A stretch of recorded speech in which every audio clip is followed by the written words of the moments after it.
Buenas tardes a todos y bienvenidos a su podcast Batallas y Negocios, donde las batallas antiguas inspiran victorias modernas.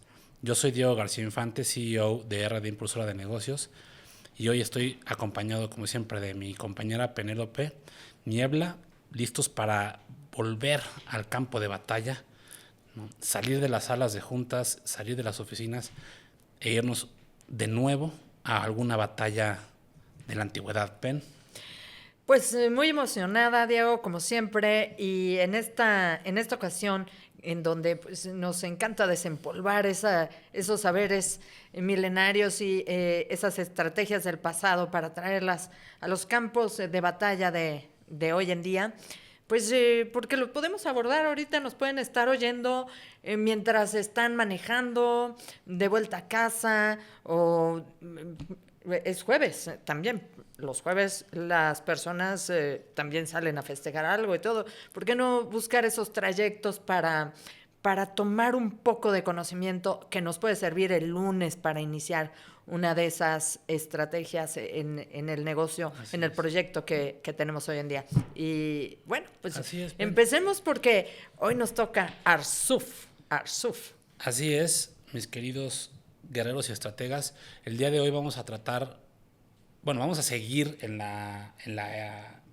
era medieval. Vamos a continuar en este tono y aprovechando que ya habíamos hecho una introducción, aprovechar esa introducción porque vamos a presentar algunos personajes que ya revisamos en el podcast pasado, ¿no? Como Saladino. Y vamos a irnos a la misma época, poquito después de la toma de Jerusalén, a la Edad Media. La batalla de Arsuf se lleva a cabo en el año 1191 entre Ricardo Corazón de León y Saladino. Vamos a empezar con un poquito de contexto, como siempre, Pen, revisando, una vez tomada Jerusalén, ¿no? Pues ¿Qué sí, sucede? que ¿No? ahí está todo el contexto, ¿no? Creo que estábamos hablando de, las batallas, la guerra es en sí el punto último, cúspide, y cuando no hay otro tipo de acción que llevar a cabo, cuando es la última opción que existe, cuando las negociaciones han fracasado, cuando la diplomacia ya no tiene lugar. Y entonces, pues nos estamos yendo a la batalla que vimos la anterior ocasión, que fue los Cuernos de Jatín, estaba perteneciendo a la Segunda Cruzada. Y esa venía precisamente a tomar la ciudad de Jerusalén. La ciudad de Jerusalén durante las últimas 6 décadas había estado en manos de los cristianos hasta ese momento, que fue el 1187, cuando Saladino se hace de la ciudad de Jerusalén.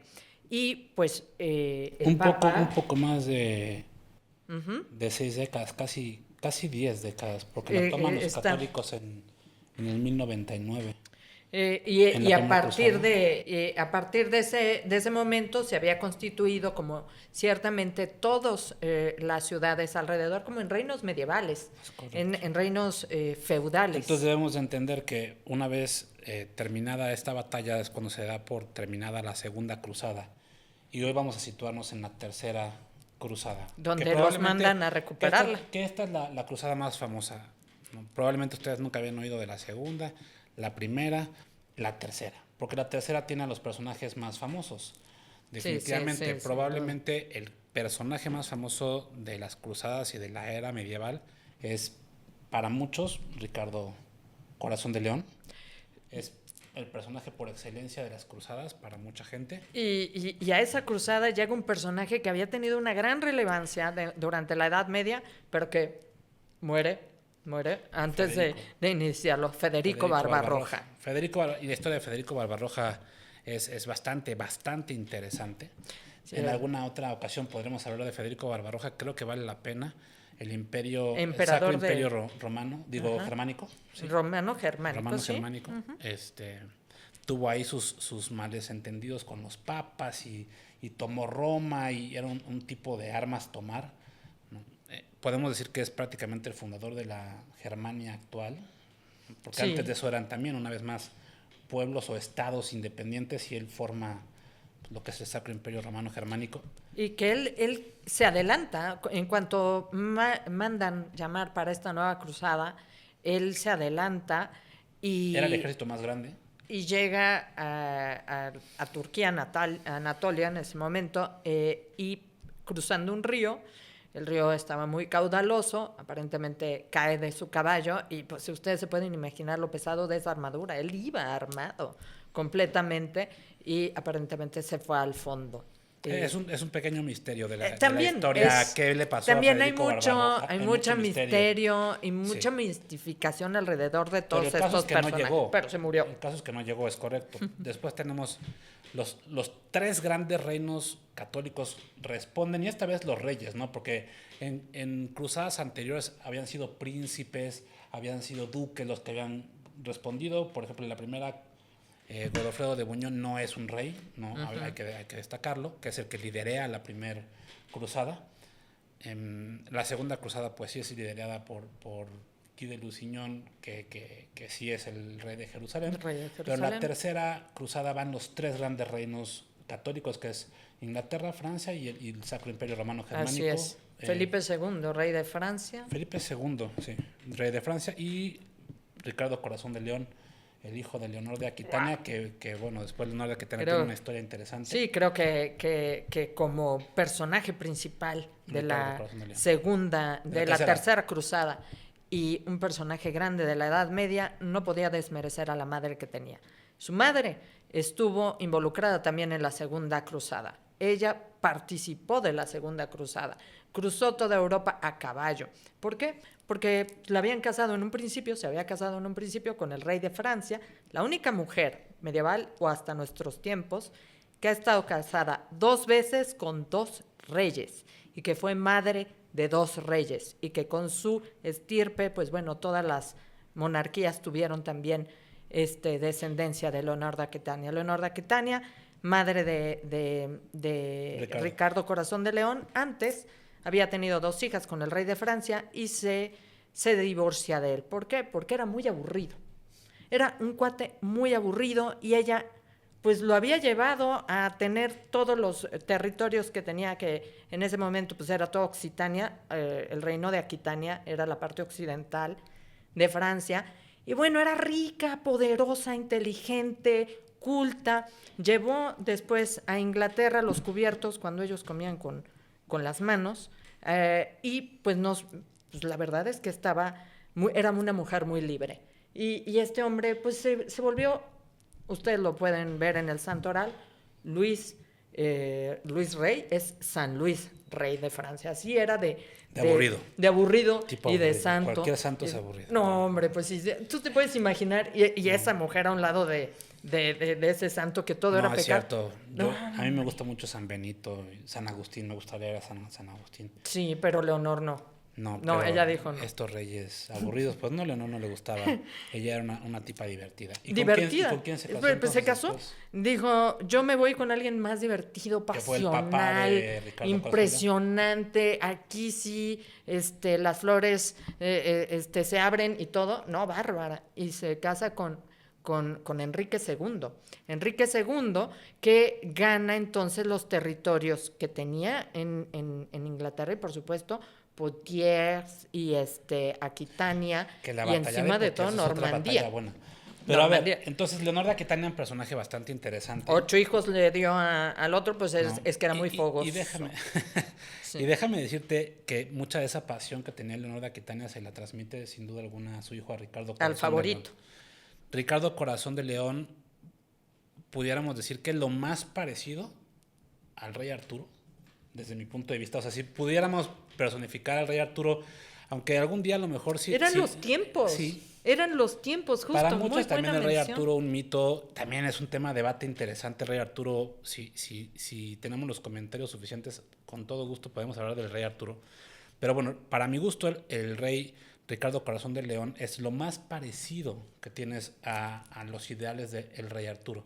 Y Ricardo Corazón de León, como bien platicamos hace rato, es una fuerza de la naturaleza, ¿no? El tipo es todo lo que un comandante debe de ser, es estratégico, es buen guerrero. Hagan de cuenta que es un Alejandro Magno moderno, sin duda alguna. y no puedo Un genio desmerecer estratega un también. genio estratega. Desde mi punto de vista, no tan estratégico como lo pudo ser Saladino. Saladino era un poco más estratégico, sin embargo, hoy en la batalla de Arsuf vamos a ver el resultado, o sea, después. Saladino, desde mi punto de vista, es más estratégico, más cerebral. Ricardo Corazón de León más arrojado, más valiente, Impulsivo. siempre impulsivo al frente, pero nunca es un cuate que se avienta a lo tonto. Jamás, es un tipo sumamente estratégico. Vamos a revisar, ya que entremos ahorita en la batalla de Arsuf, desde la marcha que hace el ejército de cruzados de Acre a Jaffa. Cuando yo les describa la marcha se van a dar cuenta de la capacidad estratégica y de planeación que tenía este cuate. O sea, nada está hecho al aventón, No. todo está perfectamente Todo planificado. estuvo calculado. Y buen punto de inicio. Todo apunta, el hombre llega después que Barbarroja, y su idea era precisamente tomar la ciudad de Acre para luego dirigirse a Porque Jaffa. un año antes, en el 1190, en 1190, Saladino había tomado la ciudad de Jaffa, que era una ciudad costera importante, un puerto importante para los cruzados. Y cercanísimo a Jerusalén. Muy cercano. Entonces, efectivamente, lo primero que hace el rey Ricardo Corazón de León es tomar Acre, ¿no? Toma Acre. Oigan, por cierto, hoy no saludamos Al equipo, al equipo. Mira, pues que Sí, y porque ahora tenemos hasta invitados. acaba de y estornudar, todo. viene aquí con una enfermedad tremendamente asquerosa, mi querida Valentina, mi Valentina, la tóxica que está enferma y yo no sé por qué no trae cubrebocas, yo creo que tiene COVID moderno, el nuevo COVID, ¿no? No sé ni qué haces aquí, hija. Pero mira, porque está interesada también en la Qué historia. bueno que viniste, te extrañábamos. Y además, aquí, Ayer ¿quién vino hace? muy triste a decirme que se iba, No. Que no podía trabajar y puros cuentos. Pero su Otra colaboración vez con es nosotros está aquí totalmente necesaria. otra vez tosiendo, nada más tiene que sacar. Como siempre, calladito, allá atrás, a mí me da miedo a veces cómo me ve este cuate, el Bob Esponja. El Bob Esponja es un cuate que así calladito, como tiene el perfil de asesino serial, ¿no? Así todo callado, nunca sabes qué está pasando. Sí, con él, nunca con te su mente. imaginarías que él pudiera hacer algo malo, ¿no? Pero Ese es esos su son los mejor peores, coartada. esos son los peores. Es su mejor coartada. Y pues como siempre, la Nina, que también nos acompaña hoy, que no puede ni con su alma porque se fue a Las Vegas el fin de semana y acaba de aterrizar hace como 5 horas, ¿no? Entonces viene en vivo. Pero bueno, continuamos entonces con el tema. Y efectivamente, Ricardo Corazón de León toma Acre. Y partamos de ahí. Toma Acre y cuando él dice, güey, si queremos recuperar Jerusalén, como bien decía Penn, el siguiente punto estratégico que tenemos que tomar es la ciudad de Jaffa. Entonces, él empieza una marcha de Acre a Jaffa con un ejército de aproximadamente entre 12 y 15 mil soldados, es de lo que se habla, ¿no? Describir un poquito, como siempre, las tropas, qué es lo que traía Ricardo Corazón de León, un contingente bastante fuerte de 2,000 caballeros aproximadamente, y entre 11 y 12 mil infanterías, arqueros, lanceros, ballesteros. Los ballesteros fueron una parte importante del ejército de Ricardo, ¿no? Pero fíjense lo interesante y la inteligencia y la astucia de Ricardo Corazón de León. Ricardo Corazón de León, a diferencia, aprendió de los errores de Guy de Lusignan. Sí. ¿Por qué? Porque él también tenía que marchar en verano. Sí fue en verano, porque fue en septiembre. en agosto, en finales de agosto, principios de septiembre, que todavía hace calor. Principios de septiembre. ¿No? Ya no es verano pleno, Sí, no, pero aún así pero la son zona zonas complicadas. Es difícil, es un ambiente que viniendo de Europa, pues primero hay que aclimatarse. Todos los que estaban allí, algunos ya estaban bastante aclimatados, pero otros venían llegando siempre, de los Europa. contingentes de caballeros cruzados marchaban con armaduras, eran contingentes muy pesados. La apuesta, las cruzadas son muy interesantes porque tienes a dos ejércitos totalmente opuestos. El ejército cruzado siempre tuvo su base y su fortaleza en la caballería pesada y en la armadura pesada. Aún la infantería estaban cargados con mallas, cotas, escudos muy pesados. Y del otro lado los musulmanes eran todo lo contrario. Eran muy ligeros. Eran tropas muy ligeras, muy ágiles, muy acopladas al calor y a todo esto. No tan... Y no de choque, no de choque. Y al mismo tiempo, pues desprotegidas o más vulnerables. Es correcto, no de choque. Son tropas no de choque, sino de escaramuzas. Y lo que revisamos en la sesión pasada, ¿no? Cómo terminaron con Guy de Lusignan y su ejército, con ataques repentinos por parte de Gokbori, entraban y se retiraban. Esa era la guerra de guerrillas. Digamos que es el estilo de diferentes... totalmente. ¿Cómo se llama? Ejércitos acá. Totalmente. Pues las órdenes marciales que estaban hospitalarios, templarios, eran extremadamente enfocados. Marciales, muy marciales. Sí, no tenían otro tipo de combate completamente diferente. Totalmente de acuerdo. Entonces, marcha Ricardo Corazón de León. Y aquí es donde vamos a empezar. Y el tema de hoy es la planificación estratégica. Porque Ricardo Corazón de León planifica perfectamente bien su marcha. Ojo, la marcha fue tan importante como la batalla, porque la vez pasada lo revisamos en el podcast pasado. La marcha que hizo Guy de Lusignan, ¿sí? hacia Tiberíades, fue lo que realmente terminó y acabó con el ejército, más que la batalla en sí. Fue la marcha, el hambre, la sed. Las condiciones. Ricardo Corazón de León entendió perfectamente bien, aprendió perfectamente bien la lección. Entonces Ricardo marcha de Acre a Jaffa, ¿no? De la siguiente manera. Del lado y del flanco derecho llevaba el mar todo el tiempo, de manera que no le pudieran caer ni rodearlo por la derecha. ¿Sí? Del lado izquierdo llevaba el flanco descubierto, ¿no? Con la infantería todo el tiempo lista. Por el mar llevaba un contingente de barcos que llevaban provisiones para el ejército, todo el tiempo acompañando al ejército. Sí. Las marchas se arrancaban en la madrugada a las 4 o 5 de la mañana, cuando el sol todavía no salía, y terminaban antes del mediodía, para evitar que el ejército se cansara y entrara en un agotamiento mayor. Sí. Evidentemente, durante la marcha hubo ataques de Saladino, los ataques típicos, como mencionamos hace rato, que eran estas escaramuzas que hacían muy típicamente los musulmanes, y Ricardo Corazón de León las defendía y rotaba las tropas. ¿Para qué? Para que las tropas que habían combatido descansaran. Entonces él rotaba las tropas, y cada vez que llegaba una nueva oleada de ataques de Saladino, había tropas frescas para esperarlo, ¿no? De esa manera fue que fue avanzando. La marcha no era más de 4 a 6 kilómetros diarios, lo que les diera caminando a un paso muy relajado. Él no llevaba prisa. No llevaba prisa, y tenía muy claro lo que quería en ese momento. Llegar a Jaffa, tomar Jaffa. Acababan de tomar precisamente Acre.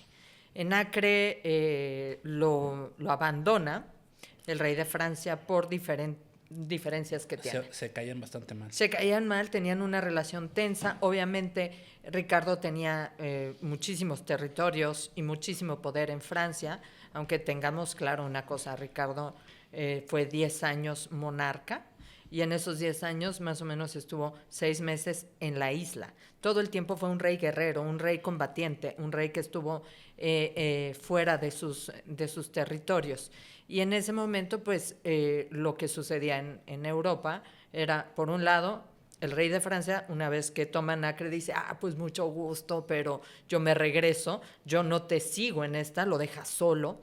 Y por otro lado, en Inglaterra, pues él tenía 8 hermanos, y uno de ellos se llamaba Juan, y era Juan Sin Tierra. Y Juan Sin Tierra se empieza a hacer cargo, por parte y con el apoyo del padre antes de morir, de hacerse cargo de los territorios sin ser el rey. Entonces, pues lo dejan ahí por un lado. Y también había otro más, Leopoldo de Austria. Leopoldo de Austria, pues muy, muy feliz, va y pone su pendón cuando toman Acre. Y fíjense, eso estuvo terrible. Ricardo agarra el pendón y dice: puedo permitir que el de Francia lo ponga, pero no está al mismo nivel, y tira el pendón. Cosa que Leopoldo se regresa a Austria y fragua su venganza, y obviamente muy enojado y dolido por la acción de Ricardo, que fue muy soberbia. Luego le hace saber quién es, ¿no? Pero eso vamos Es más, otra más historia. no, eso es más adelante. Esa es otra Sí. historia, ¿no? Bueno, entonces continuamos con la marcha de Ricardo hacia Jaffa. Del otro lado, el contingente musulmán. El contingente musulmán se forma por alrededor de 25,000 soldados que cuando se enteran de que empieza la marcha de Ricardo hacia Jaffa, pues Saladino junta su ejército y marcha hacia pues era lo doble. hacia la marcha, ¿no? Ajá. Eran 10,000, sí, 12,000 pelados más, ¿no? Lo cual te podría dar una ventaja estratégica importante si lo usabas bien, ¿no? Ahora, la inteligencia de Ricardo en cuanto a cómo hace la marcha complica que Saladino empieza a hacer los ataques, se da cuenta que sus ataques típicos de escaramuza pues no están funcionando. El ejército, muy pocas bajas el ejército, y pues acá al final las flechas cuestan, todo cuesta. Entonces decía, no, pues estoy gastando mucha lana y no, y entonces ¿cómo le hago? Y entonces empieza a tener esta complejidad, ¿no? Como siempre, Saladino tiene su ejército dividido en flanco derecho, centro y flanco izquierdo. Siempre el ejército de Saladino está dividido en 3 partes. Y en el caso de Ricardo Corazón de León, insisto, llevaba caballeros. Es interesante y muy importante porque van a jugar un papel preponderante en la batalla los caballeros hospitalarios, que eran el contingente más fuerte de caballeros. También llevaba templarios, pero el contingente más grande era el contingente de los caballeros hospitalarios, que revisamos el podcast pasado, que es una de las 5 grandes órdenes de la Edad Media, ¿no? Con el gran maestre Garnier, que va a jugar un papel muy importante al mero final de la batalla, que desde mi punto de vista es una acción otra vez de esas heroicas que dices, putz, no, qué imagen tan bonita. Ahora sí que cuando aunque es en guerra, bonita me refiero, una imagen épica, muy al estilo del Señor de los Anillos para los que les guste, ¿no? Bueno, entonces la marcha continúa, ¿no? La marcha continúa y llega el momento en donde Saladino se da cuenta que no va a poder tumbar el ejército de Ricardo Corazón de León con sus escaramuzas como lo había hecho con Guy de Lusignan. Ajá. Se da cuenta de que eso no lo va a poder hacer y entonces toma la decisión de atacar de frente. Vámonos, con todo. Pero que es interesante que Saladino, dentro de su inteligencia, porque por supuesto que no vamos a demeritar aquí a Saladino, ya sabemos que es uno de los grandes comandantes de la historia. No, quiere romper las filas. Él dice, bueno, en el camino de Acre a Jaffa hay una zona boscosa en la Palestina central, es correcto, el bosque de Azu, que es la única zona boscosa que había por la marcha que iba a pasar Ricardo, y Saladino decide que esa es la zona en la que él tiene que hacer buena la batalla. ¿Por qué? Porque esa zona boscosa le iba a dar esa manera de esconder sus tropas y hacer un ataque un poquito más sorpresivo, y en caso de tener que retirarse complicaba la marcha de los cruzados hacia un bosque y no a campo abierto. Quería impedir la llegada a Jaffa, como fuera. Sí. Ahora, importante decirlo, Saladino siempre tuvo claro que un enfrentamiento con un ejército cruzado, así fuera la mitad de tamaño que lo que él tenía, era muy complicado, porque eran tropas pesadas, de infantería pesada, caballería pesada, y él tenía tropas ligeras. Entonces, el ataque frontal era un ataque que no le servía a Saladino. Pero en ese momento no le queda más que hacer un ataque frontal y empezar, ¿no? Más bien, empezar un ataque de full scale contra el ejército de Ricardo Corazón de León, ¿no? Entonces, el 7 de septiembre del 1191, de 1191, en el bosque de Azu, es cuando se levantan los ejércitos de Ricardo para empezar su marcha, ¿no? Y empiezan a darse cuenta que había vigías musulmanes por todos lados y dijeron, hay mucho movimiento. Se ponen en formación de batalla porque dicen, ahí viene Saladino, y efectivamente Saladino venía marchando por el bosque de Azu, Insisto, Saladino, la mayoría de las tropas de Saladino son tropas a caballo. Eso siempre hay que tomarlo en cuenta. Saladino tiene más del 70% de sus tropas Sí, que son como 10,000 a caballo, caballeros. ¿no? Ajá. Más. Yo te diría que sí, más del 70. Entonces, si eran 25,000 peleados, eran al menos 18 o 17,000 montados. Pero interesante el tema de cómo se manejan estos caballeros o estos jinetes en la batalla de Arsuf. Bueno, la formación que adquiere Ricardo Corazón de León es infantería pesada y lanceros al frente. Atrás, los arqueros y ballesteros. Atrás, la caballería pesada.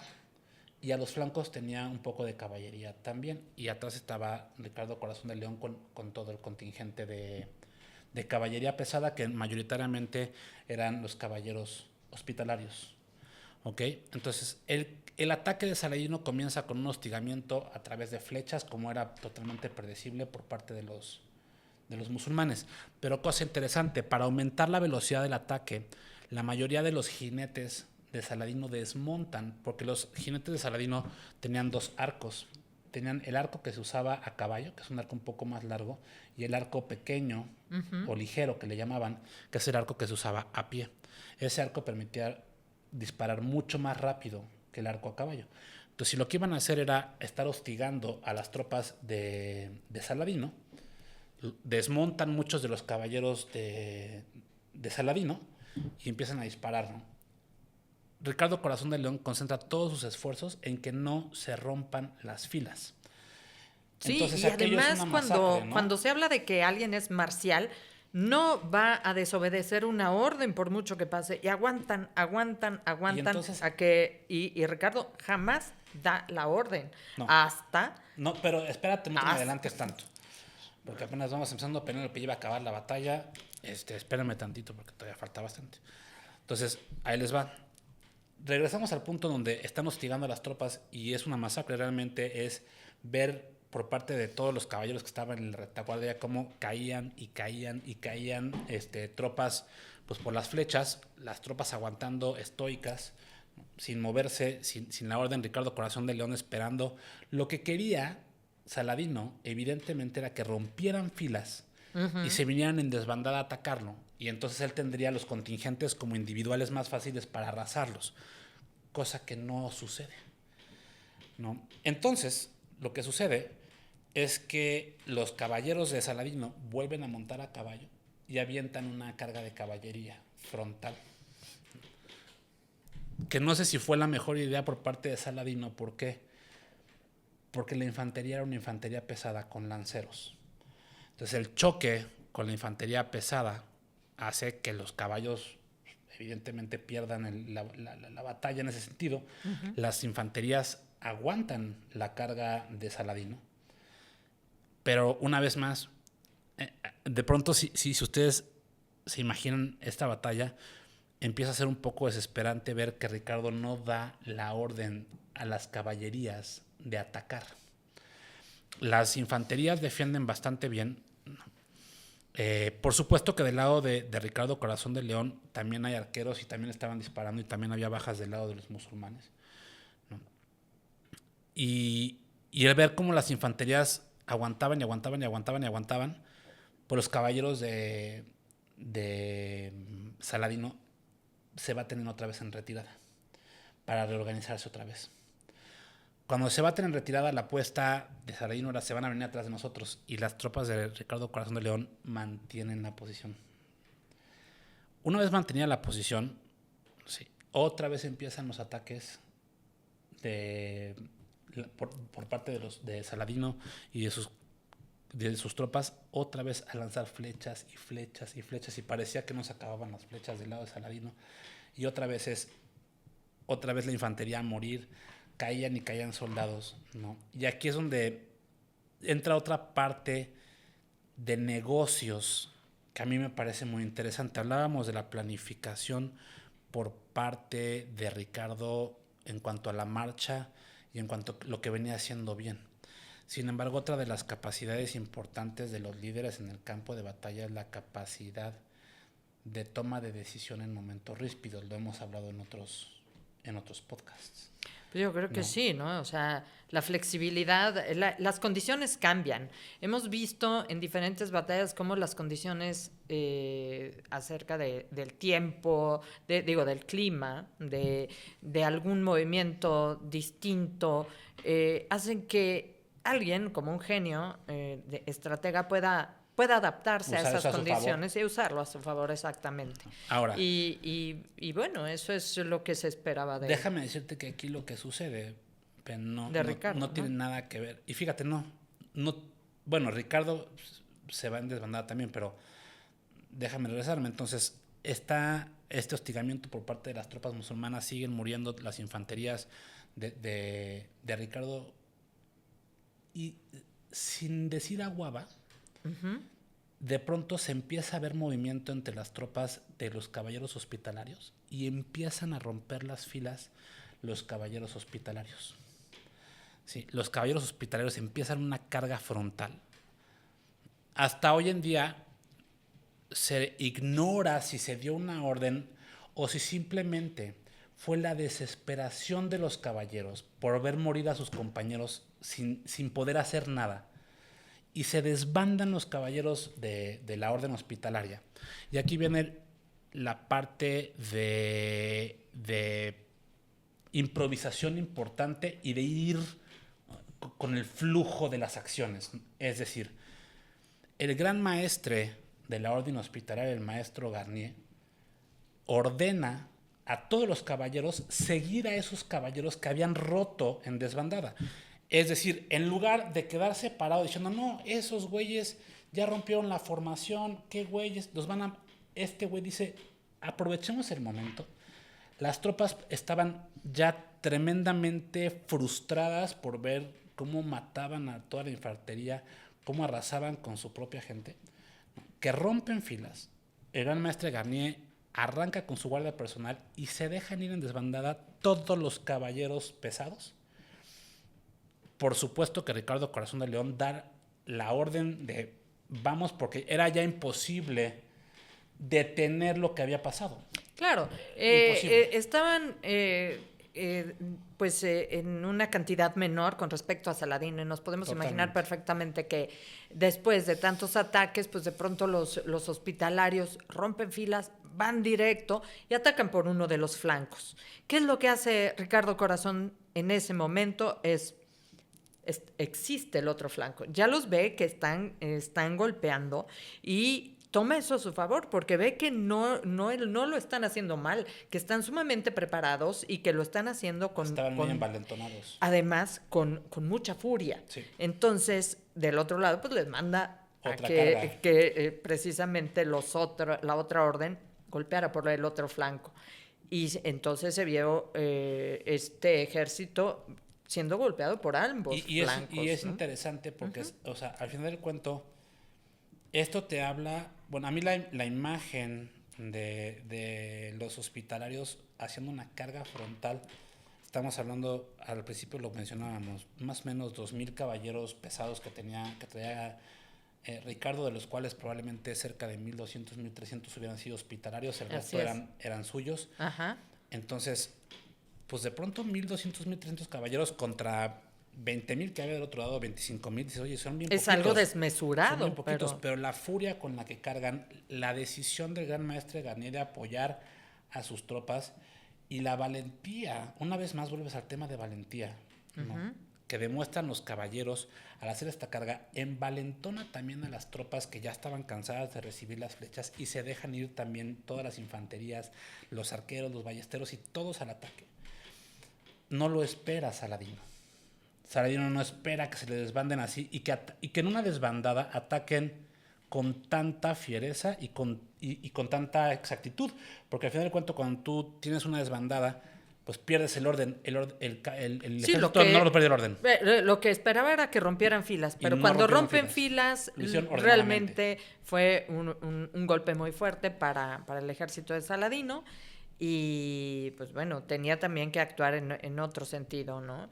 Pero se vio también afectado por cómo reaccionó el genio estratega que era Ricardo Corazón de León y cómo lo enfrentó ese movimiento que no sabía que se iba a dar en ese instante, y Saladino no lo esperaba. cómo fue flexible y cómo fue visionario y cómo se adaptó. Entonces, hay varias lecciones. Bueno, obviamente este momento en el que los hospitalarios defienden a sus compañeros siendo los hospitales. Esta es una parte importante también que se puede transmitir hacia los negocios, ¿no? Los caballeros hospitaleros eran las tropas de élite, por supuesto, que llevaba Ricardo Corazón de León, y lo que hacen los caballeros hospitaleros es defender a las tropas menores que estaban recibiendo una auténtica paliza por parte de Saladino y un hostigamiento tremendo. Entonces, la responsabilidad que tienen las tropas de élite en cualquier compañía, ¿sí?, no es la de ordenar y mandonear a las tropas, sino todo lo contrario. Son los ejemplos, son los que van al frente del campo de batalla. Lo hemos revisado con el tema de los líderes, pero aquí no podemos hablar solo de los líderes, sino de un contingente completo de tropas de élite que protegieron a las tropas generales, porque, como decía yo hace rato, en las crónicas se duda mucho de por qué, si se rompieron filas, pero si ustedes analizan la batalla, desde mi punto de vista, es más que evidente que el sentimiento de ver cómo morían todas las tropas sin poder responder fue creciendo en ellos conforme la batalla avanzaba, ¿sí? Y fue lo que causó esa decisión de algunos caballeros de decir, basta, vamos a proteger a nuestros hermanos, porque al final pues son católicos que están muriendo, porque aparte en esas épocas el tema de la hermandad, de ser católicos y estar en un ejército, pues era una parte importante. Y defender a esas tropas que estaban más indefensas, esa infantería que ya había aguantado 2 hostigamientos de flechas y una carga de caballería, sin que la caballería de Ricardo hiciera absolutamente nada. Pues sí, yo me puedo imaginar, sinceramente, que la decisión a lo mejor tardía, se había esperado quizá demasiado como para pensar que no lo tuviera contemplado el arrojo con el que iban de todas formas a romper y a enfrentar al otro ejército. Muchas veces tenemos un objetivo, existe un objetivo, el objetivo aquí era llegar a Jaffa, y el objetivo no era Jaffa, el objetivo era suministrarse y quedarse como pues muy cómodamente en Jaffa, pero a unos pasos de Jerusalén, tomar Jerusalén. Esa era y fue el objetivo de la Tercera Cruzada. Entonces, de pronto tener que enfrentar esto. Estamos hablando de un líder que era incluso admirado, Saladino, por sus propios oponentes. ¿Por qué? Porque era generoso, porque era diplomático, porque arreglaba las cosas de otra manera y porque era un estratega genial. Sí. Además porque pues era un líder nato que había pues reunido ya a todos los pueblos árabes. Bueno, la parte de unir a los pueblos árabes para mí fue su gran medalla, ¿no? Y la gran medalla que le da la historia fue los cuernos de Gatín, el haber retomado Jerusalén. Sí, y déjame decirte, medallota la que se puso Ricardo Corazón de León al derrotar a Saladino, porque Saladino tiene contadas las batallas que perdió. Mencionábamos la vez pasada la batalla de Montgisard contra Balduino IV y Arsuf. Son las 2 grandes batallas que pierde Saladino, contra Ricardo Corazón de León y contra Balduino IV. ¿No? El aftermath de la batalla, como muchos de ustedes lo saben, no sé si Pen quieras dar este contexto, si no, aquí lo echamos entre los dos. Pues pero entre los dos. Una vez terminada la batalla, que por si no lo habían deducido, pues fue una batalla en donde ganaron los católicos. Porque una vez que empieza la carga de caballería de los hospitalarios, efectivamente, como decía Pen, los hospitalarios cargan por el flanco izquierdo, Ricardo Corazón de León toma sus caballeros, cargan por el flanco derecho y todas las tropas de infantería se dejan ir también y atacan el centro del ejército. Empiezan, obviamente, la caballería pesada contra la caballería ligera de Saladino, pues sí, empezaron a hacer mella, iban tremendamente enfurecidos, abravados, cansados del hostigamiento por parte de los musulmanes. Empiezan a echar para atrás a Saladino, rodean a Saladino, hasta que Saladino tiene que decir, nos retiramos. Sí, o sea, y se retira. ¿no? Obviamente, las consecuencias de la batalla de Arzú fue evidentemente una batalla, una victoria decisiva de los cruzados, por un lado. En esto pues, se habla más o menos de 7,000 soldados que pierde el ejército ayubí, que es el ejército de Que esas son las Saladino. crónicas católicas. Sí, que no podemos tomarlo saber en los cuenta. números siempre. Pero sí, definitivamente siempre fue una los victoria ponemos, católica. Pero es Eso una sí. victoria del ejército cruzado. Y se habla de 700, 800 bajas en el ejército de Sí, Ricardo Corazón de menos León. bajas Menos. de este lado, pero por otro lado también estamos hablando de que mueren 32 emires, y es un golpe bastante fuerte para el ejército ayubí, ¿no? ¿Por qué? Porque Saladino llevaba emires y príncipes de Egipto, de Siria y de Mesopotamia en esa batalla. Sí, había conquistado el califato fatimí de Egipto. Y déjame decirte, importante entonces, mencionarlo. También eran parte del contingente.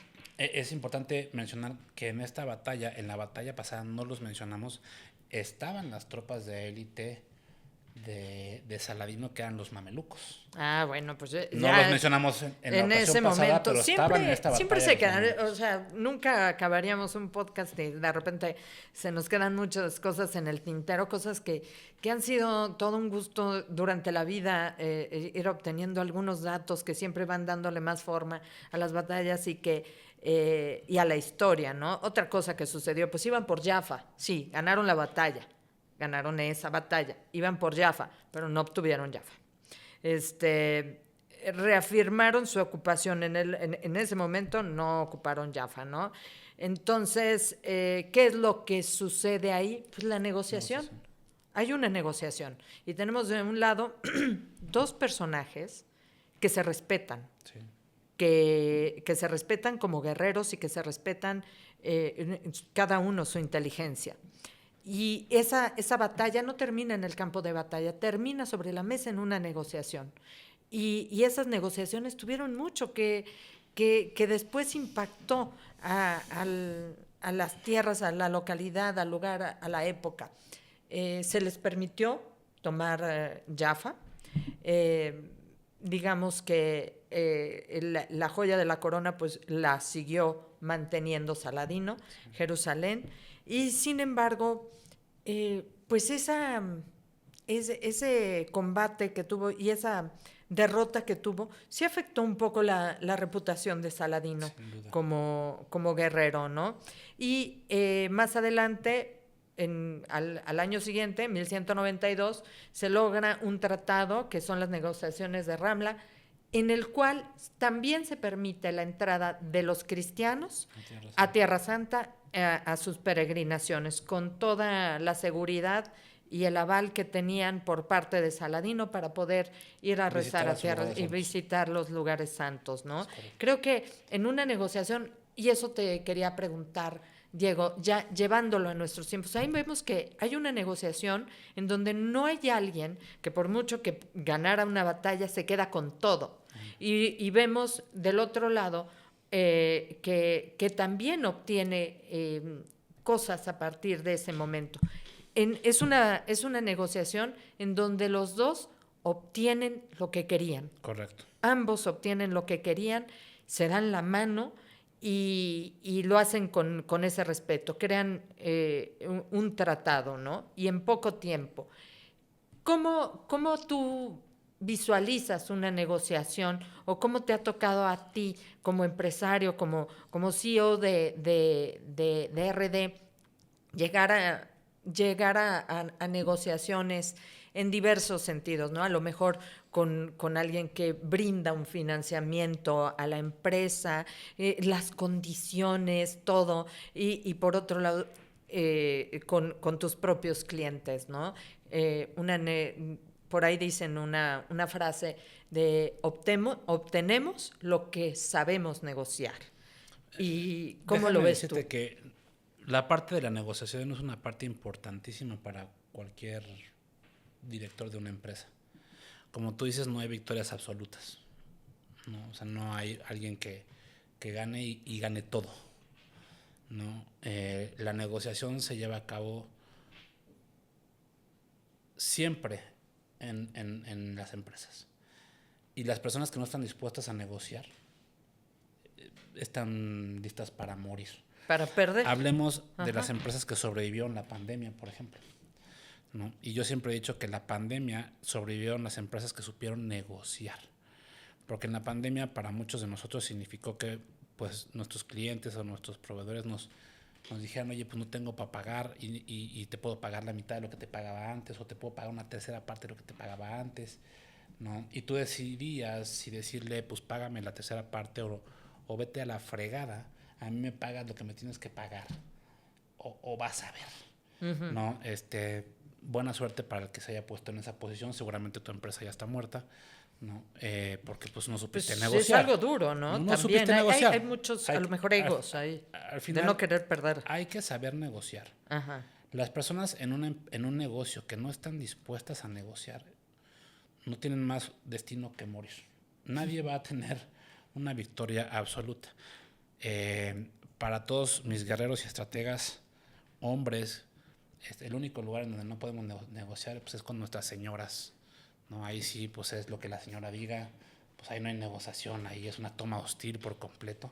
Pero en el campo de batalla de las oficinas tenemos que negociar, ¿no? Tenemos que negociar, tenemos que sentarnos a ver con nuestros proveedores, tenemos que sentarnos a ver con nuestros clientes. Si yo tengo una inversión o tengo algo en algún momento esa inversión, la compañía está pasando por un momento difícil y te proponen, y te puedo pagar de esta manera, o ya no puedo pagarte esto, pues te tienes que sentar a negociar. ¿Me explico? O sea, no tienes muchas opciones. La opción de negociación tiene que estar sobre la mesa.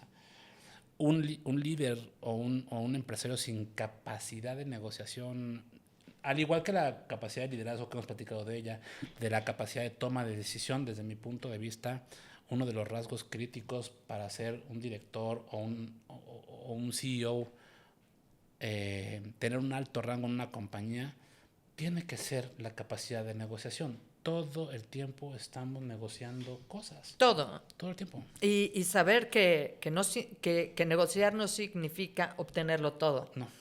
Sino obtener lo que quieres. Muchas veces, pues ese es tu objetivo. Sí, y no siempre de las formas que tú quieres. Que eso es importante. O sea, yo tengo un buen mentor que una vez me dijo, un shout out por ahí a José Antonio, y decirle que esto me ha ayudado muchísimo en la vida. Alguna vez yo le planteé una estrategia para algo y estaba muy molesto con ciertas negociaciones y le dije, es que esto es lo que voy a hacer. Y se sentó conmigo y me dijo, ¿cuál es tu objetivo? Dije, pues esto. ¿Y ese plan que tú traes te acerca a tu objetivo? No. No, pero me hace sentir bien. Y me sí, dijo, entonces revisa el plan, güey. No. Entonces, los planes que tenemos tienen que estar alineados con los objetivos que estamos buscando en nuestro negocio. Buen punto. En nuestra vida. Es un gran punto, es un gran aprendizaje. Si te desvías aquí, pues sí, se pierde. El objetivo, por eso yo siempre hago mucho este enfoque, y lo hicimos mucho en el podcast pasado, no, el podcast antepasado, que fueron las Termópilas. ¿Cuál era el objetivo real de Leónidas y los 300, verdad? No era ganar la batalla, era darle tiempo a la gente de Atenas a salir y darle esperanza y bravura a los griegos y decirles sí se puede. Aunque esto fuera un sacrificio. Es correcto. Entonces, ¿cuál es el objetivo? Lo que tú estás planeando te acerca a tu objetivo. Esa es una gran pregunta, es un gran aprendizaje que me dejó. Y tener claro cuál es el objetivo siempre, ¿no? Muchas veces vivir el día al día no se tiene claro hace que se pierda el mapa grande, ¿no? Cuál es el camino, cuál es la dirección. Y bueno, fíjate, para continuar un poco, porque pues narrar un punto en la historia muchas veces sin descontextualizado, pues nos deja, pues igualmente yo espero con ganas de saber más, pero por otro lado también con muchas dudas, ¿no? El regreso de Ricardo Corazón de León a sus tierras, pues fue como el de Odiseo a Ítaca. La verdad es que él dijo, bueno, pues ya estuve con ustedes, ya me voy de regreso, y ahí venía de regreso él desde Tierra Santa, Y así, los dioses como que no querían, ¿no? Porque primero lo hacen naufragar, por ahí, pum. Dijo, yo me voy en barco, yo ya he andado mucho a caballo, me voy en barco, y de ahí llego hasta Misla. Pues allí por las costas de Italia fue a naufragar, ¿no? Entonces se agarra de nuevo y empieza a seguir. Dicen que Ricardo iba, digamos, disfrazado para que no lo reconocieran. Y ahí hay mucho de leyenda también de cómo fue que lo reconocieron, porque alguien sabía que ya venía de regreso y lo quería interceptar, y era Leopoldo de Austria. Leopoldo de Austria dijo, esto no se va a quedar así. Y bueno, después de alguna digresión que he hecho yo, es importante, tú me lo has dicho, enfócate, focus. Ok, creo que es importante que nos digas tú, Diego. A mí me interesa mucho, yo creo que a nuestros escuchas también. Si tuvieras que escoger 2 temas de aprendizaje de todo esto que sucede en la batalla de Arsuf y que pudieras emplear en tu día a día, ¿cuáles escogerías? Es una pregunta interesante. Como siempre digo, en todas las batallas hay muchas cosas que aprender, pero en la batalla de Arsuf particularmente yo me enfocaría en 2. Una es, por supuesto, la planificación estratégica por parte de Ricardo Corazón de León. El tema de la marcha creo que fue una parte importantísima. ¿Para qué? Para que el ejército no estuviera cansado en el momento que Saladino lo atacó.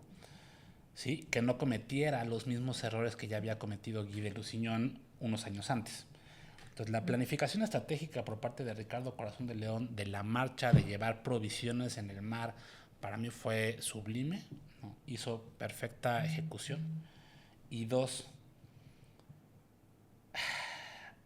ni siquiera sé cómo llamarlo, pero voy a describirte el hecho. El hecho de apoyar a tus tropas una vez toman una decisión brava y que ya se aventaron. ¿Por qué? Porque es lo que hace Ricardo Corazón de León y el gran maestre Garnier. Las tropas se les van en desbandada ya después de los ataques de Saladino, y ya indignados los caballeros hospitalarios rompen en filas y arrancan una carga de caballería, y en lugar de dejar que unos cuantos caballeros se fueran en desbandada y pues ahí murieran a lo mejor 200, 300 caballeros, apoyaron a esos 200, 300 caballeros. El gran maestre Garnier ordena carga de caballería completa y Ricardo Corazón de León dice, ahora. Y ordena carga de caballería y abravan a todo el ejército, y es como al final ganan la batalla, ¿no? Entonces, muchas veces estamos en estas situaciones en una compañía en donde algún compañero nuestro que es de rangos inferiores tiene una buena idea y se avienta y hace alguna cosa que pues pudiera funcionar. Pues tú como líder apoya la moción. O sea, no todas las ideas buenas y no todo tiene que venir de los de arriba, a veces viene de los de abajo. Entonces, en este caso, el que las tropas se hayan abravado a defender el ejército y que los comandantes hayan apoyado esa carga de caballería, desde mi punto de vista fue uno de los puntos vitales de la batalla de Arsuf. Pues yo creo que es genial en ese sentido. Si no, no habría de verdad esas reuniones. Tú convocas 1 o 2 veces al año a esas reuniones estratégicas, de planeación estratégica. Es importante, trascienden esas decisiones en la compañía. Creo que es una de las formas en las que tú lo has aterrizado al día a día. Y otra, el apoyo, ¿no?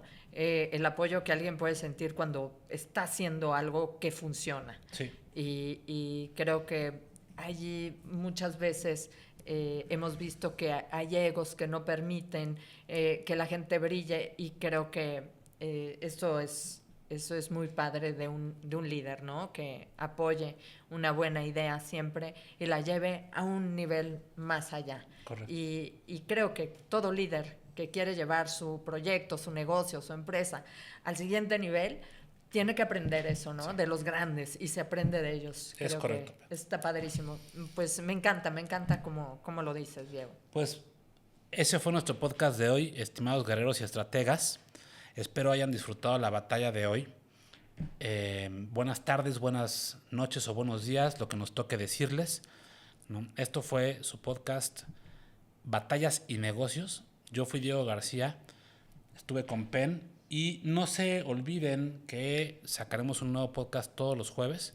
Suscríbanse al canal, suscríbanse, denle click. Y nos vemos en la próxima batalla. Comporta.